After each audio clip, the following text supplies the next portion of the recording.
Stay tuned for tonight's adventure with the Fat Man. Okay, here we go.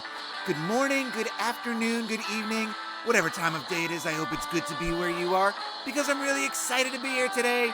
My name is Baltimore Fats, and this is the company you keep. Yeah! All right, have fun, guys. All right, so I hope that you're sitting down for this one because I'm not sure how to tell you this, but there's fighting in the Middle East. Yep, Israel and Palestine are going at it, and I know what you're thinking. You're thinking, geez, it's been going so well over there, right? But nope, they're at it again, and this time it's personal.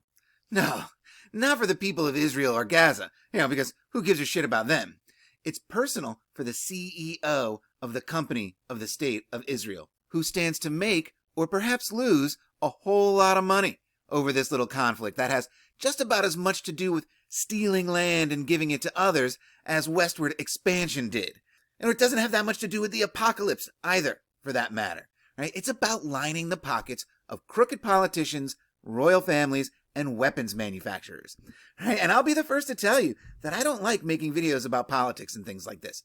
Right? Politics is generally beyond my purview because I tend to take politics even less seriously than I take my history. But when Mary told me that she thought she found the CEO of the company of the state of Israel, I just had to check that out, right? So here we go. And so as most of these videos go, Mary and I were having some coffee talk, which tends to go all over the place. And of course, we talked a little bit about what's been happening in the land of Zion. When she mentioned that she has a contact in Israel that sent her a webpage for the company of the state of Israel, and that it had its headquarters in London. And so we joked about that for a minute, and I asked her to send me the link, and this is what happened. It's a link to the UK government's webpage that registers businesses. And this is what appears to be a notice of registration for the company of the state of Israel. I guess as a corporation or whatever, right? Its company number is OE027515. And so, of course, I wanted to know what that added up to, right? So this adds up to 20. And then I put the OE, which stands for Overseas Entity, in a gematria calculator, and it gave me values of 55 or another 10, which would make a total value of 30, I guess, if you wanted, right? OE also gives us 120, which is a 3, right? 3 times 20 is 60, or a 6, right? And so the last one, the simple, makes a 20. So like 2020. Perfect vision, right? I think that's kind of amazing, right? But gematria and the numbers game is not my strongest suit, or so I've been told. And right? So this webpage, which I will link to so you guys can do this for yourselves if you want, this supplies the company's application to register as an overseas entity in PDF form, which was filed on the 22nd of February, 2023. And just look at those twos. And since barcodes are the true mark of the beast, I ran this through a gematria calculator as well. And the most interesting result was the Hebrew, Natch.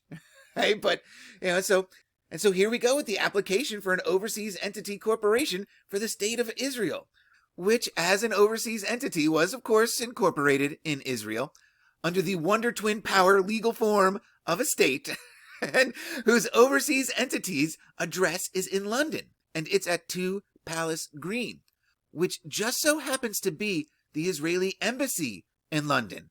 And I think that's very interesting. And even better is that it's only averaging 3 stars over 117 reviews. And 117, that's a 9 for those keeping score. 3 out of 5 stars, they're not doing their best job out of the Israeli embassy in London, I guess. And so the application goes on to give us the due diligence agent details. And I'm thinking there must not be a high standard of diligence due for these things, but they tell us that the name of the person with overall responsibility for the company of the state of Israel is one Alexander Traeger Lewis. And it's interesting to see the name Lewis again so soon. And though this application doesn't specifically say he's the CEO of the company of Israel, but since he has overall responsibility, I'm calling him CEO until told otherwise. And so just who is Alexander Traeger Lewis? Why, he's a member of the European Jewish Parliament, born in London on August 9th, 1973. That's who. And did you know that there was a European Jewish Parliament? I didn't, but sure enough.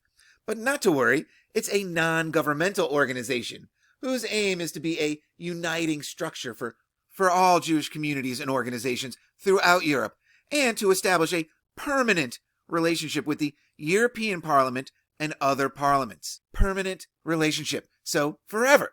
And I guess you could just screw non-parliamentary governments like the United States. Oh, well, wait a minute. And so, non-governmental, eh? I'm sure. And with this flag, 11 5-pointed stars and 1 6-pointed star. And the European Jewish Parliament, of course, was the brainchild of Ukrainian billionaire Vadim Rabinovich. So you're telling me that there's a Ukraine connection to what's happening in Israel right now? You don't say. I'm shocked by this.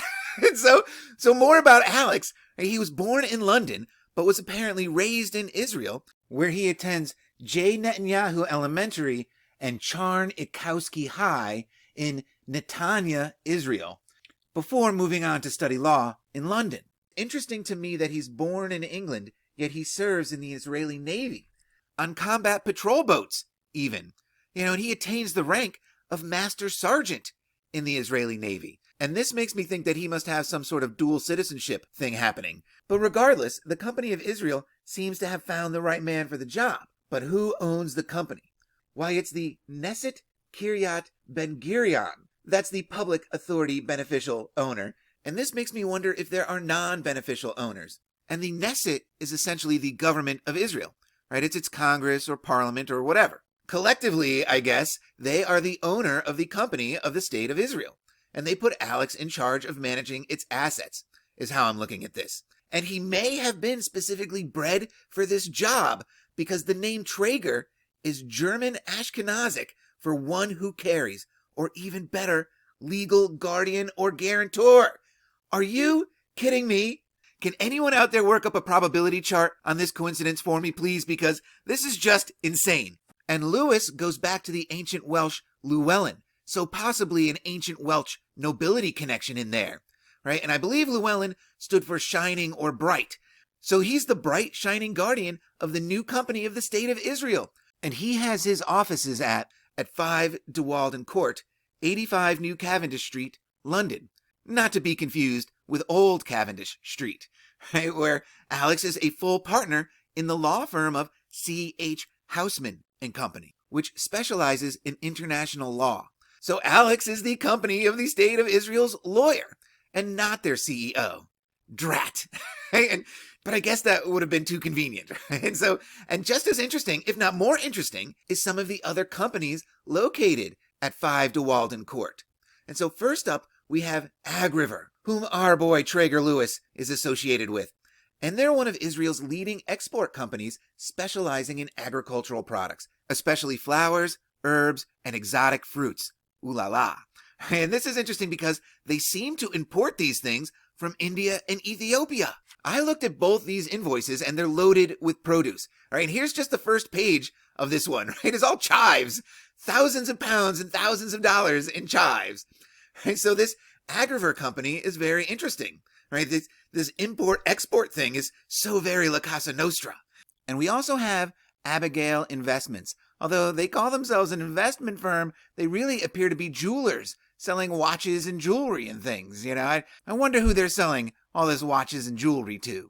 And so, also at 5 De Walden Court, we have the ICIJ Offshore Leaks Database, which contains information on more than 810,000 offshore entities, some of which are part of the Pandora Papers, which were leaked financial documents that detail the offshore holdings of former Prime Minister Tony Blair and everybody's favorite actor turned politician and hero, Ukrainian President Zelensky, among others. And this database also covers the leaked Paradise Papers, more than 13 million documents naming King Chucky III, his mom, U.S. Secretary of Commerce Wilbur Ross, as well as exposing the offshore holdings of companies like Apple, Facebook, McDonald's, and Disney. It's hard to find a list of companies more responsible for the downfall of humanity than this. And all of this is being collected by the ICIJ, the International Consortium of Investigative Journalists, right in the same building as Abigail Investments, which is really a jeweler's selling diamonds and watches and stuff. And Agriver, Israel's premier agricultural exporter that appears to get much of their product from Ethiopia and India. Why isn't the International Consortium of Investigative Journalists investigating that? And if the company of the State of Israel's lawyer is in the same building, maybe Israel is behind the ICIJ and all of these leaks. Like leverage? Anyone?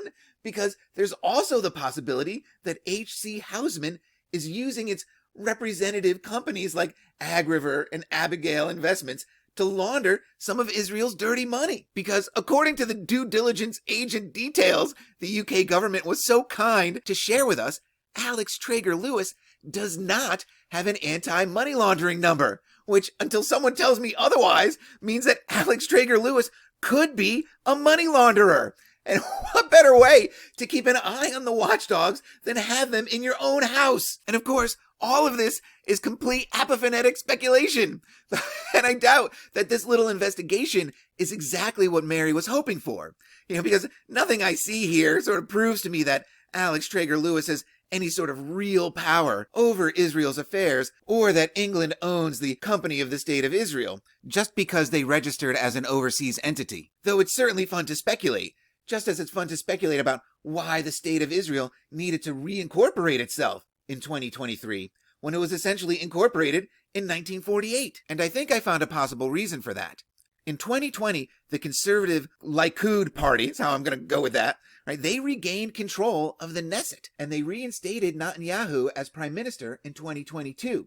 And of course, this is pure speculation. I don't know what this means, but did they see something coming? Because it is interesting and coincidental that there's this shift in the balance of power in the Knesset in 2022, and then in early 23, Israel registers as a new offshore company in England. And then by harvest, there's full-on war with their neighbors? I don't know. To me, it stands to reason that this company may be the big benefactors of said conflict with their neighbors. And it's also interesting to me that Israel is governed by political conservatives. The term national liberalism sounds like liberal Nazism to me.